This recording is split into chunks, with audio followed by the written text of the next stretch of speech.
Ahojte modelári a modelárky. Takže celú stavbu som začal rezinovým motorom, a to tým, že som si pekne naštudoval kompletne celý návod a začal v podstate od bodu 1 alebo od Ačka. Tak prvá vec, ako vidím, sa mali povyrezávať jednotlivé bloky motora a takisto nejaká tá šablóna, ktorá by mala pomôcť to tam správne umiestniť. Takže ako vidíte, začal som vystrihovať tú šablónu, dočisťovať to nie je treba, pretože to tam nezostane. Ďalším krokom sú jednotlivé tie bloky motora. Najprv som sa snažil nejako oddeliť žiletkovou pílkou a potom ich dočistiť a napasovať na miesto a vyskúšať, že ako to sedí. No, potom som zistil, že podstatne rýchlejšie to vyrezanie pôjde proxonkou a rezným kotúčom. No ale vtedy som si už musel nasadiť aj respirátor, pretože ten prach z toho je dosť veľký a nie je nejako extra zdravý.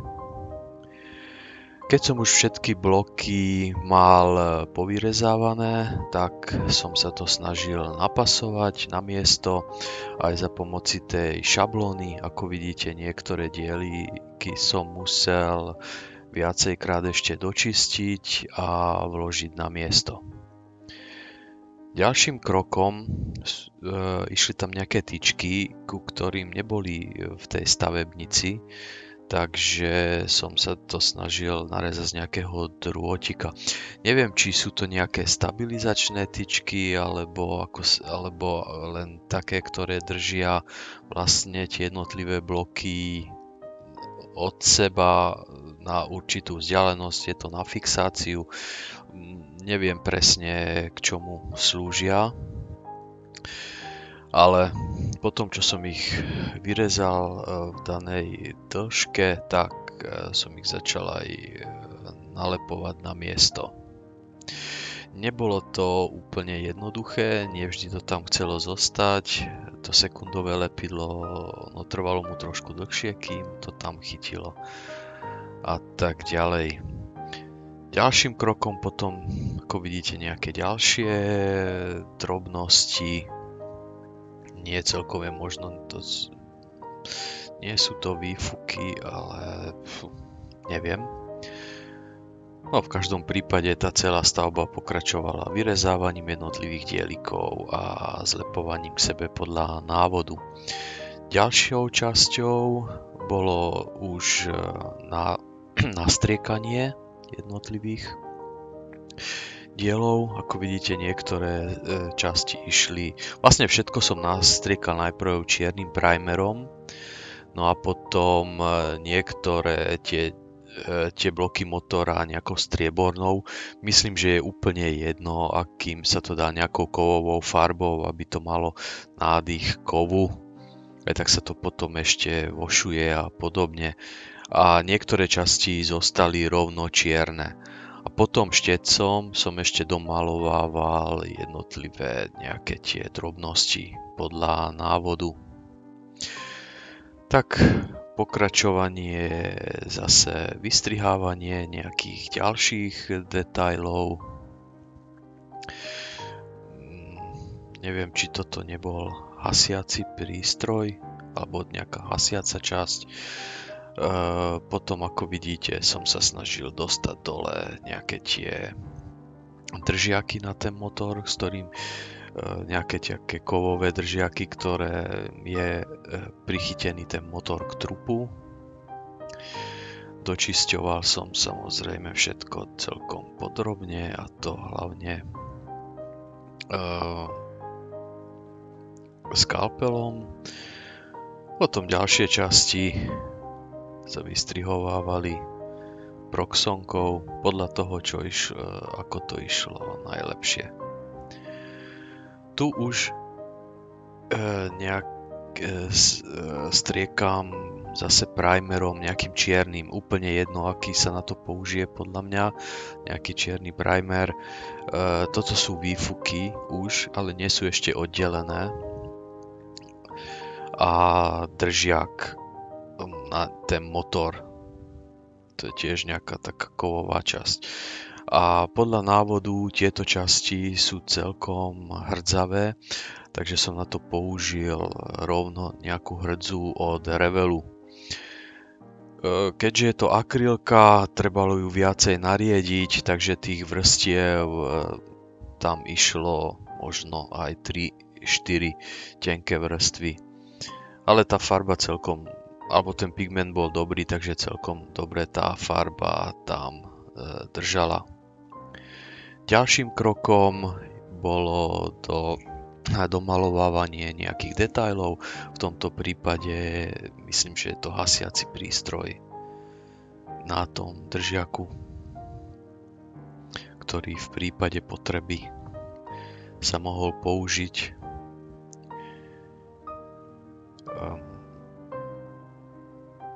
Na to som dával obyčajnú nejakú červenú, myslím. Teraz už sa snažím tie jednotlivé výfuky napasovávať na miesto. Nebolo to vždy jednoduché, musel som čo to aj dočisťovávať. A ešte dolepujem nejaké ďalšie detaily. Momentálne ja netuším, čo to bolo zač. Alebo opravujem tie niektoré tyčky, ktoré mi povypadávali. Ďalší krok. Už keď som to mal v tomto stave, tak som to nastriekal celé lesklým lakom a pripravil v podstate na vošovanie.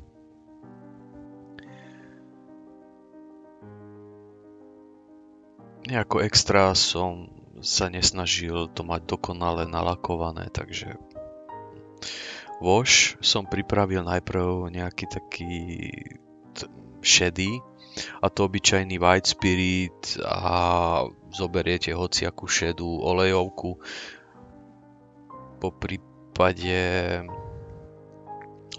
olejovú farbu, s olejovou som to robil a white spiritom, a toto som použil na tie čierne časti toho motora, aby to bolo výrazné, lebo čierny voš by tu asi veľa toho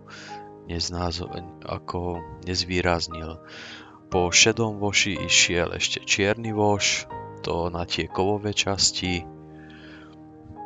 A síce to tu nemám pravdepodobne nahraté, ale som ešte po čiernom voši ešte dal aj taký nejaký hnedkastý, ktorý by mal znázorňovať ako takú aj tú nejakú špinu, ktorá ide do hneda, nielen takúto čiernu, lebo nie vždy je tá špina čierna, všakže. Takže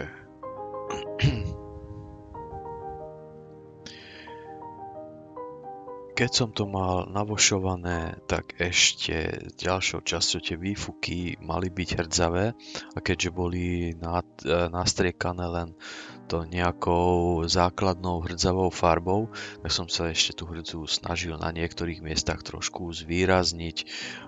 Mám na to nejaké prípravky od AKčka, ale nemôžem povedať, že by som bol extra spokojný s nimi. Dnes už mám aj pigmenty a radšej používam na toto pigmenty. Ale v tom čase som nemal.